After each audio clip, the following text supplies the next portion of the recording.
Welcome back to our channel. Today we are going to have a look at Endgame number 95 from the book 100 Endgames You Must Know by Jesus de Lavilla. In this endgame, we are going to have a look at a bishop, king and a rook against a king and a rook. So in the previous endgame, endgame 94, we saw the black king was to the side of the board, and as a result, the white team was able to win with the same material. However, in this instance, the black king is not in the side of the board, which means black has two defensive setup to draw this position. So we are going to discuss the first one, which is the Cochrane method. So this is a 4-step process, and overall this endgame has 50 moves, but you don't need to memorize all 50 moves. You simply need to know the steps. The 4 steps you need to follow, and it's very repetitive. You can keep doing until the cows come home. So we'll start off with rook b5, black to move.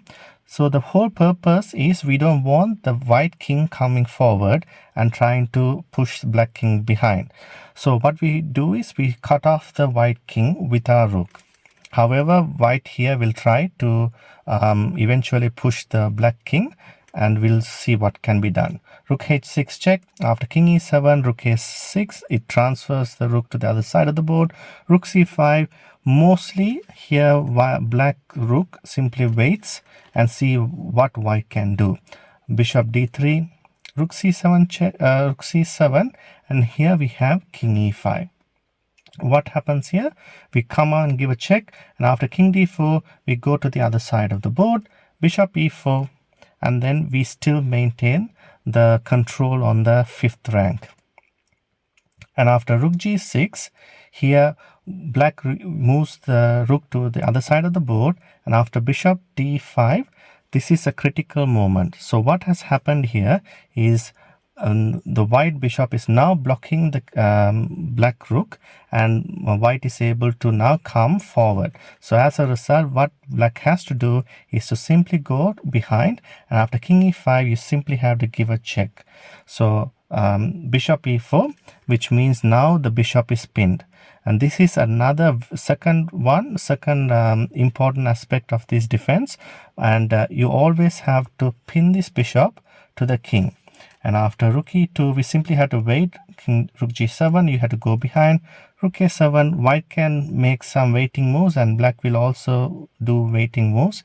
And here finally king d5 is played. Now going back to this position, you can think, why can't the white king go forward? The white king can't go forward because there is a pin and the bishop will be lost. So that's the whole reason the white king can't go forward.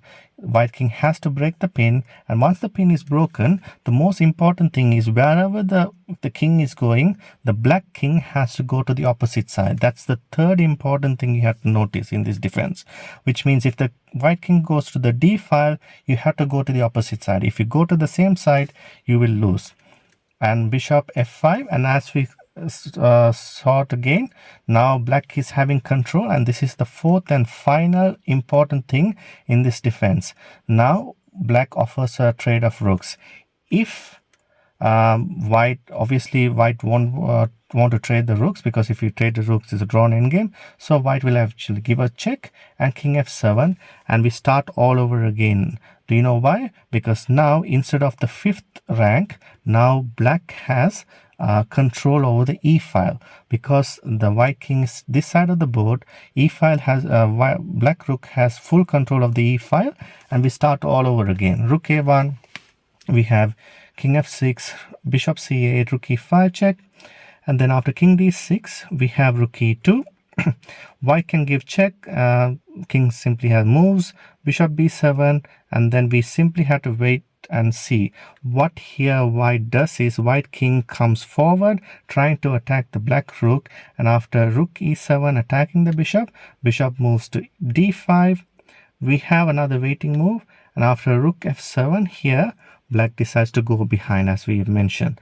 So what does white here do? Simply tries to go forward because there's no more control over the e file. And what do you think the second setup in second most important thing in this setup?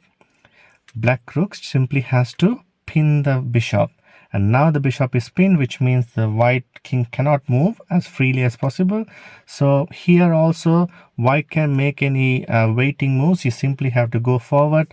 White king cannot go forward because of the pin, so rook h1, king g5, and then white can simply make more waiting moves, but there is no hurry. Black simply has to need not to be worried about anything. And after rook g1 we have rook b5 and then king d4. Now finally white breaks the pin. And what do you think the third most important thing? If they break the pin, the king has to go to the opposite side. So they go to the opposite side, bishop e4, and we start over again here. Now white has the control of the fifth rank again. After bishop g5, this is the fourth and final important thing. Black gives a trade of rook and actually cuts off this control over the g file. White won't trade the rooks, and then black simply goes to g7, and we start all over again. Now here the rook has control of the fifth rank. We go bishop b5, king f6, king e4, and then king e7. We can try another way here, rook d1, and after rook g2, going behind to give a check, rook d7 check, and then king f6, we give another check. Now be careful, after doing all the hard work for 39 moves, if black can still ruin this endgame by playing king g5. And can you find the winning move for white? That's rook g6, and as you can see, this is a skewer and this endgame is lost. So be careful. One thing you have to be very careful is to not to bring your king to the corner, or to set up a skewer, allow a skewer setup for white here. So these are the two important things you have to remember not to allow.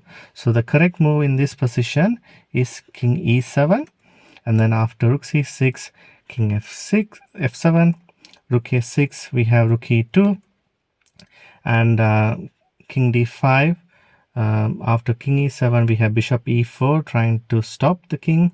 Rook d2, the king comes to e5, and what we do, the second important thing is to pin the bishop. After rook e6 check, we can go to d7, rook h6. We simply have to wait until white simply breaks the pin.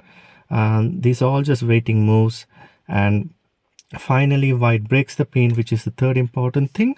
So what do we do when they break the pin? We have to go to the opposite side of the king, and after king bishop f5, we take the full control of the e file, rook e7 of, this is the final important thing, of a trade of rooks, and provide an escape square for the white king.